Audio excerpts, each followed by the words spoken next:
Hello everyone, അസ്സലാമലൈക്കും. Welcome back to Shaz world. ഇന്ന് ഞാൻ നല്ലൊരു മധുരമുള്ള ഡിഷുമായിട്ടാണ് വന്നിരിക്കുന്നത്. ഒരു സ്നോ എഫക്റ്റുള്ള സ്നോയി ക്യാരറ്റ് പോള.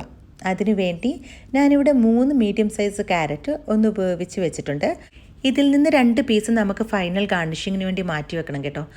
ഞാനിവിടെ ഇതിന് വേണ്ടി ഇപ്പോൾ ടോട്ടൽ 6 മുട്ടയാണ് എടുത്തിരിക്കുന്നത്. അതിൽ നിന്ന് 2 മുട്ടയുടെ വെള്ള സെക്കൻഡ് ലെയർ, അതായത് സ്നോ ലെയറിന് വേണ്ടി മാറ്റി വെച്ചതിന് ശേഷം ബാക്കി 4 മുട്ടയും 2 മുട്ടയുടെ മഞ്ഞക്കരുവും നമുക്ക് ക്യാരറ്റ് പോളയ്ക്ക് വേണ്ടി യൂസ് ചെയ്യാം.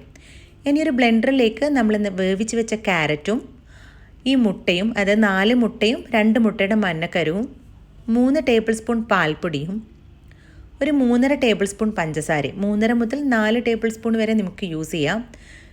പിന്നെ ഒരു 2-3 ഡ്രോപ്സ് വാനില എസൻസ്, ഒരു നുള്ളു ഉപ്പും ചേർത്ത് നല്ല ഫൈനായി അരച്ചെടുക്കുക. ഇനി ഒരു നോൺ സ്റ്റിക്കിൻ്റെ സോസ് പാൻ ചൂടാക്കി അതിലേക്ക് ഒരല്പം ഗീ ഒഴിച്ച് ഒന്ന് ചുറ്റിച്ചു കൊടുക്കുക. എന്നിട്ട് ഇതിലേക്ക് നമ്മളിപ്പോൾ അരച്ചു വെച്ച ക്യാരറ്റ് കൂട്ടി ചേർത്ത് ഏകദേശം ഒരു 15 മുതൽ 20 മിനിറ്റ് വരെ ചെറിയ തീയിൽ അടച്ചു വെച്ച് വേവിച്ചെടുക്കണം. ഈ സമയം കൊണ്ട് നമുക്ക് സെക്കൻഡ് ലെയറിനുള്ള എഗ് വൈറ്റ് ബീറ്റ് ചെയ്തെടുക്കാം. അതിനുവേണ്ടി നമ്മൾ നേരത്തെ എടുത്തു വെച്ച മുട്ടയുടെ വെള്ളയിലേക്ക് 2 തുള്ളി വാനില എസൻസും 3 ടീസ്പൂൺ പഞ്ചസാരയും പിന്നെ ഒരു 2 ഡ്രോപ്സ് ലൈം ജ്യൂസും ഒരു നുള്ളു ഉപ്പും ചേർത്ത് നല്ല സ്റ്റിഫ് പീക്സ് ഫോം ചെയ്യുന്നത് വരെ ബീറ്റ് ചെയ്തെടുക്കാം.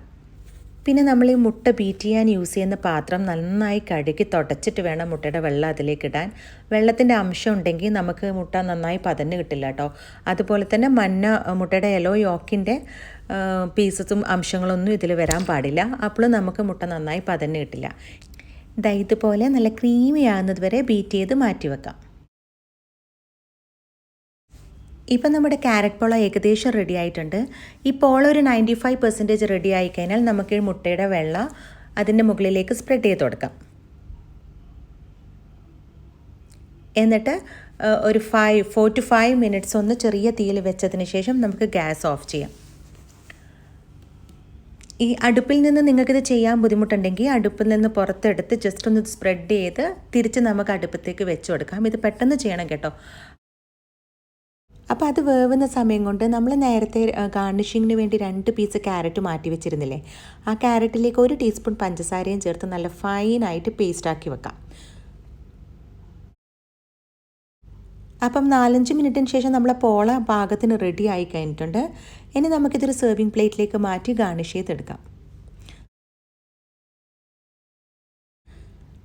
അപ്പം നമ്മൾ നേരത്തെ തയ്യാറാക്കി വെച്ച ക്യാരറ്റ് പേസ്റ്റ് ഇതിന് ചുറ്റും ചെറിയ ചെറിയ ഡ്രോപ്സ് ആക്കി ഇട്ട് കൊടുക്കുക.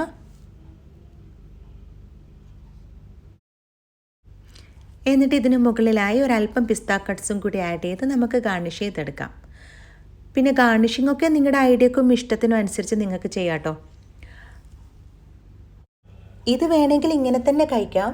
പക്ഷേങ്കിൽ ഇതൊരു 2-3 മണിക്കൂർ നേരം ഫ്രിഡ്ജിൽ വെച്ച് നല്ലപോലെ തണുപ്പിച്ച് കഴിക്കുമ്പോഴാണ് ഇതിൻ്റെ ശരിക്കും ടേസ്റ്റ്. അതുകൊണ്ട് നിങ്ങളിതൊരു 2-3 മണിക്കൂർ നേരം ഫ്രിഡ്ജിലേക്ക് വെക്കുക.